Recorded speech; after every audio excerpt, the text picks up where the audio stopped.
आते जाते श्वास को केवल देखे, राग नहीं, द्वेष नहीं, समता भाव। श्वास का दर्शन आत्मा का दर्शन है। जिसने श्वास को लेना देखना सीख लिया, उसने अपनी आत्मा को देखना जानना सीख लिया। अपनी आत्मा को देखने और जानने के लिए आते जाते श्वास को केवल देखे, राग नहीं, द्वेष नहीं। गहरी एकाग्रता, पूर्ण जागरूकता, दीर्घ श्वास प्रेक्षा का अभ्यास करें।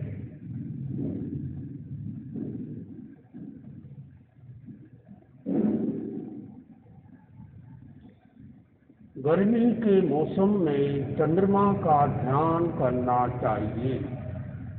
चंद्रमा का ध्यान करने से गर्मी शांत होती है, क्रोध शांत होता है, मन शांत होता है। चित्त को ज्योति केंद्र पर केंद्रित करें। चमकते हुए चंद्रमा को देखें, अनुभव करें। आकाश में पूर्णिमा का चांद उग रहा है, उसकी ज्योति केंद्र पर गिर रही है।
ओम शांति शांति। एक छोटे भजन के साथ आज का प्रवचन प्रारंभ। ओ दूर के मुसाफिर, मंजिल न भूल जाना रे, मंजिल न भूल जाना। जीवन सफल बनाना। ओ दूर के मुसाफिर,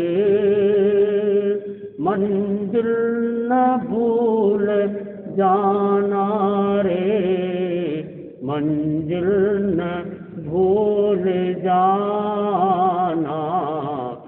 जीवन सफल बनाना।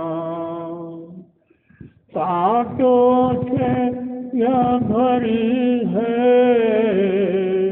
जिंदगी की राह तेरी। दिन का प्रकाश बीता, अब रात है अंधेरी, अब रात है अंधेरी। सुख खोजता यहाँ क्या, दुख से भरा जमाना रे, मंजिल न भूल जाना। जीवन सफल बनाना। आँखों की सीटियों से मोती गिरान प्यारे, आँखों की सीटियों से मोती गिरान प्यारे, जग मानता है इन्हें दो बूंद आंसू खारे, दो बूंद आंसू खारे। मत बाट तू किसी को, मत बाट तू किसी को, यह दर्द का खजाना रे, मंजिल न भूल जाना, जीवन सफल बनाना, जीवन सफल बनाना। संसार साथ देगा तेरी हंसी खुशी में, संसार साथ देगा तेरी हंसी खुशी में, होगा न संग कोई हर पल बेबसी में, पल भर बेबसी में। रिश्ते हैं स्वार्थ के सब, है प्यार तो बहाना रे, है प्यार तो बहाना, मंजिल न भूल जाना, मंजिल न भूल जाना। परमार्थ भावना को तू बुद्ध आज चुन ले, समभाव की ये चादर अपने ही आप बुन ले, अपने ही आप बुन ले। परदेसी पाहुन इन सांसों का क्या ठिकाना रे, सांसों का क्या ठिकाना, मंजिल न भूल जाना, मंजिल न भूल जाना।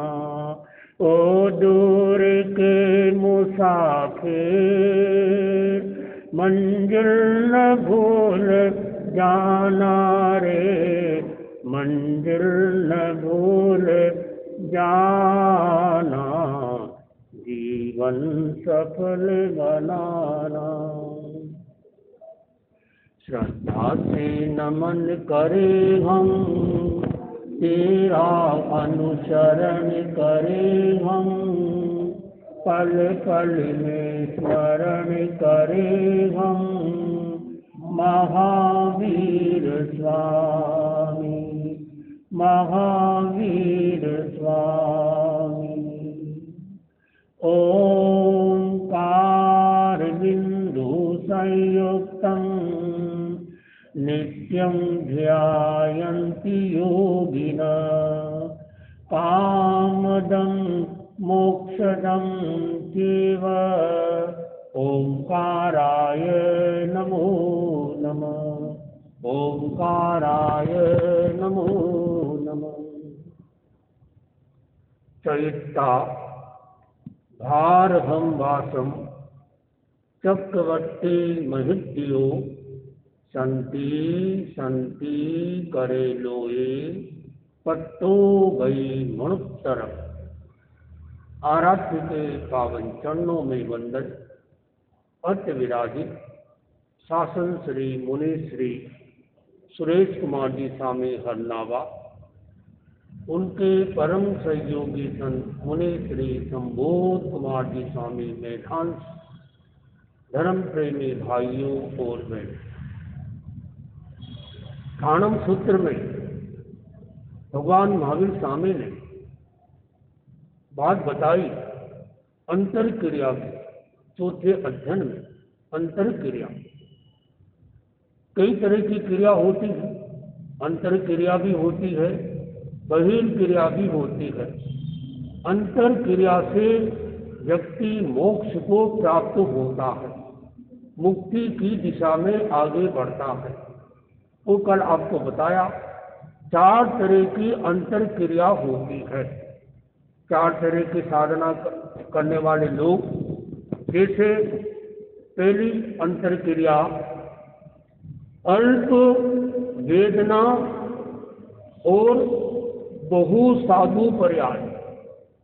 ऐसा व्यक्ति जिसने साधु पर्याय तो बहुत लंबा जिया, लेकिन उनके वेदना नहीं हुई, क्योंकि कर्म भी ज़्यादा नहीं।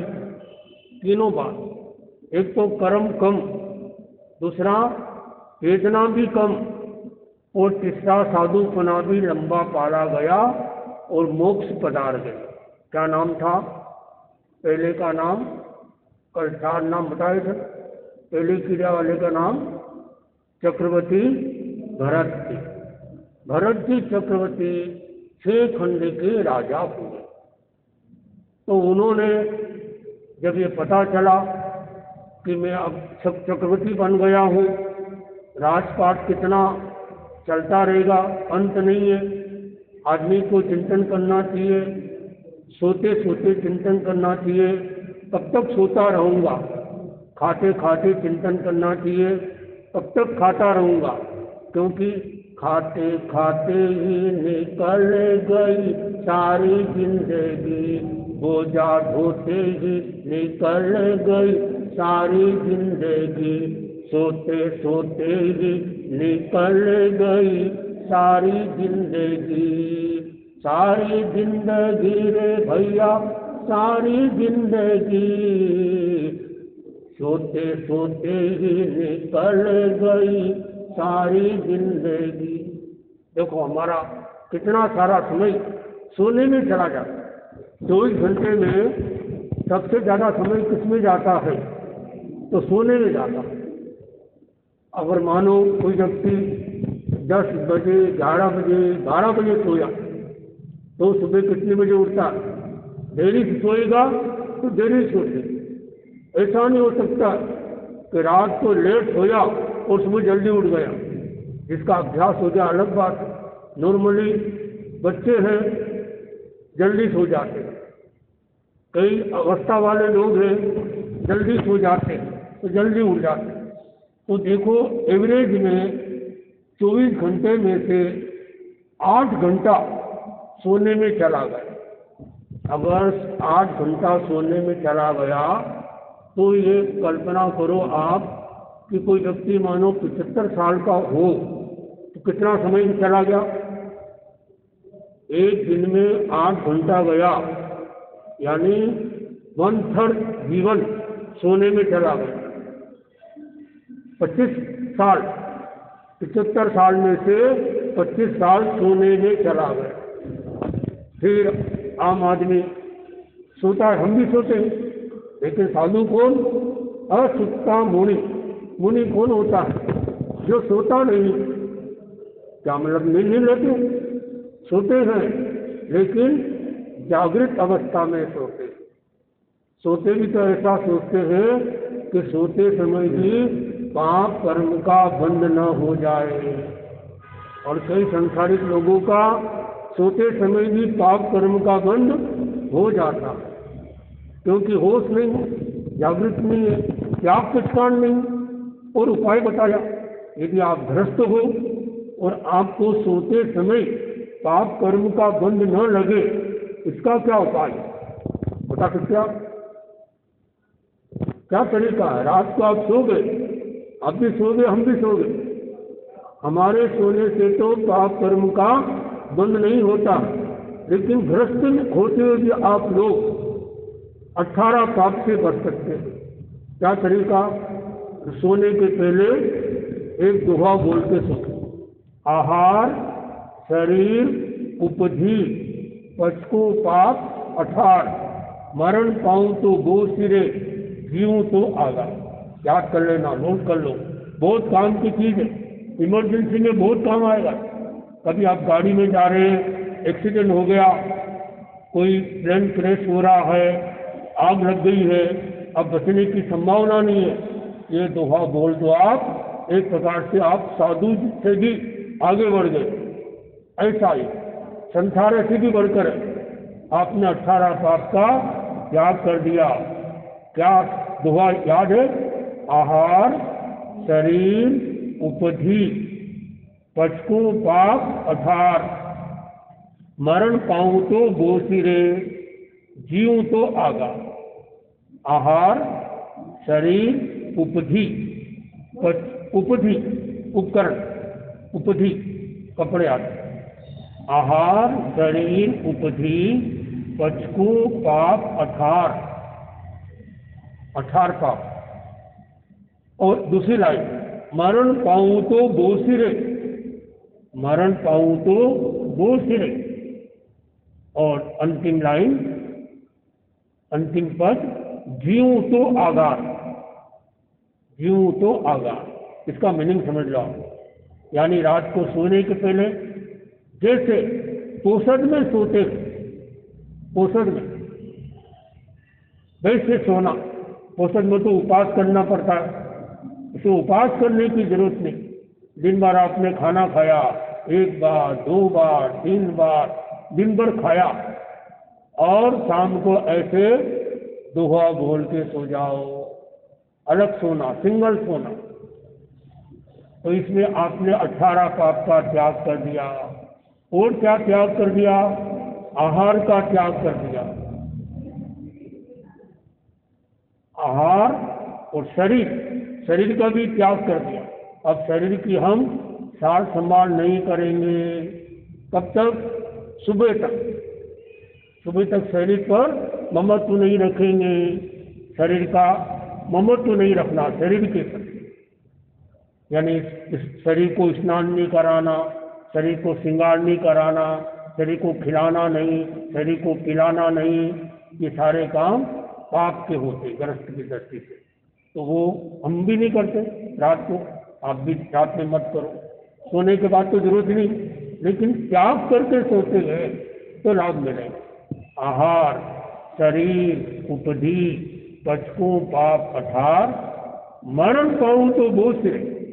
अगर मानो ऐसी स्थिति में आयुष्य कर्म का बंधन हो गया तो अच्छे आयुष्य का बंधन होगा। 4 तरह की गति होती है, नरक गति, तिरंत गति, मनुष्य गति और देव गति।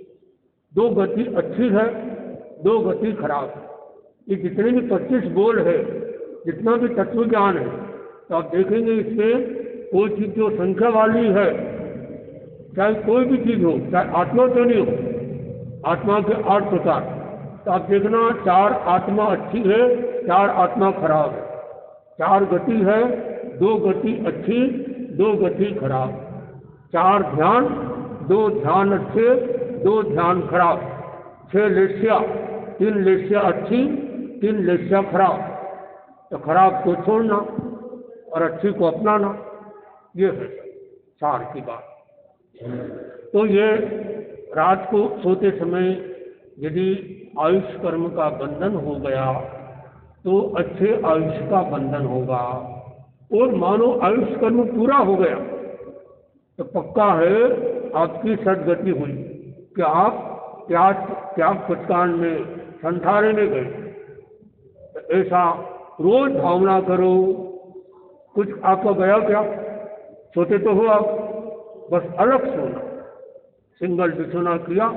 अब रोज नहीं कर सकते हो तो 5 तिथियों को करो, दूज, पांचम, अष्टमी, 11 और 14, क्योंकि इन दिनों में आयुष कर्म का बंधन होता है। इसलिए बहुत सारे जैन लोग इन तिथियों में हरी सब्जी नहीं खाते, रात्रि भोजन नहीं करते,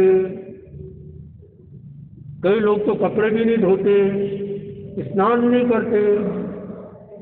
और एक दिन नहीं किया क्या फर्क पड़ेगा? ये ऐसा तरीका है। तो आप रोज नहीं कर सको तो हफ्ते ये 5 तिथियों के दिन तो करो। दूज, पाँचम, अष्टमी, 11 और 14, 15 दिन ये, 15 दिन में 5, फिर 15 दिन में 5, यानी 30 दिन में आपके लगभग 10 दिन तो संयम में बीत जाएंगे। कितना अच्छा उपाय बताएं। तो आहार, शरीर, उपधि, पचको पाप पठार, मरण पाऊँ तो वो सिरे, जीव तो आधार। याद हो गया? मैंने 5-7 बार बोल दिया। कई लोग होते हैं एक बार में सुनने से याद हो जाता, कई लोग 2 बार को सुनने से याद होता, कई लोग होते हैं 3 बार सुनने से याद होता, कई लोगों को देरी से याद होता। हो जाए। कोई भी चीज आपको याद करना है, किताब से याद मत करो, पहले कच्चे पन्ने में लिख लो, किताब से लिख लो चाहे देख कर। आपको भक्तामार याद करना है, कोई भी चीज याद करना है तो उसको देख देख कर थोड़ा सा लिखो कि आज मुझे इतना ही याद करना, पूरा को पूरा मत लिखो, बस इतना सा लिख लिया, उसको देख लिया, 9 बार पढ़ लिया, फिर उसको बिना देख के वापस बोलने की कोशिश करो। फिर आपको याद हुआ कि नहीं हुआ, फिर एक कच्चे पन्ने में लिखकर उस किताब से मिला लो, फिर देखो आपका काम पक्का होगा। ये तरीका है याद करने। तो कहाँ गया कि कितना समय हमारा सोने में चला जाता और कितना समय हमारा खाने में चला जाता। सुबह खा रहे हैं, दिन में खा रहे हैं, बार बार खा रहे हैं। मैंने सुना है भगवान ऋषभदेव के समय एक चने जितना खाते थे पहले आ रहे में चने जितना खाते 7 दिन तक भूख नहीं लगती। देखो आज जितनी मीठी चीनी है, इतनी मीठी पहले मिट्टी होती ऋषभदेव के समय के पहले आ रहे हैं। फिर समय आगे बढ़ा, फिर 3 दिन में खाने लग गए, फिर ऋषभदेव के समय में 1 दिन छोड़ के खाने लगे। ऐसा देखा जाए तो अपना वर्ष तक हो गया। आज 1 दिन छोड़ के खाते वर्ष तक वाले, तो तीसरे आ रहे के लोग एक तरह से वर्ष तक जैसा जीवन हो गया। 1 दिन खाना, 1 दिन नहीं खाना, थोड़ा सा खाते भूख मिट जाती। और आज देखो बार बार खाते, सुबह खाया, दिन में खाया, फिर मनवार भी करते हैं। इतना खाने के बाद भी तृप्ति नहीं हुई। कितना खाया फिर तृप्ति नहीं, बहुत खाया। तो कब तक खाते रहेंगे? खाते खाते ये चिंतन करो, कब तक खाते रहेंगे?